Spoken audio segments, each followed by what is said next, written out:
बिस्मिल्लाहिर्रहमानिर्रहीम। हज़रत अबू उमामा रज़ी अल्लाह तआला अन्हु फरमाते हैं कि नबी अकरम सल्लल्लाहु अलैहि वसल्लम ने इरशाद फरमाया कि अल्लाह रब्बुल इज़्ज़त रहमत नाज़िल फरमाता है और उसके तमाम फ़रिश्ते और ज़मीन आसमान की सारी मखलूक़ात, यहाँ तक कि चींटियाँ अपने सुराख़ों में,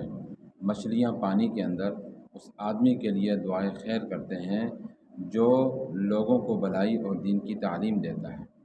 अल्लाह ताला ने हर कलमा गो के ज़िम्मा ये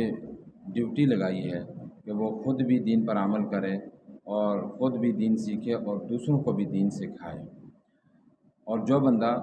अपनी इस ड्यूटी को अदा करता है तो अल्लाह ताला की सारी मखलूक़ात उसके लिए दुआए खैर करती है, और जिसके लिए अल्लाह की सारी मखलूक़ात दुआए खैर करे उसकी कामयाबी में कोई शक व शुबा की गुंजाइश नहीं। अल्लाह ताला अमल की तौफ़ीक़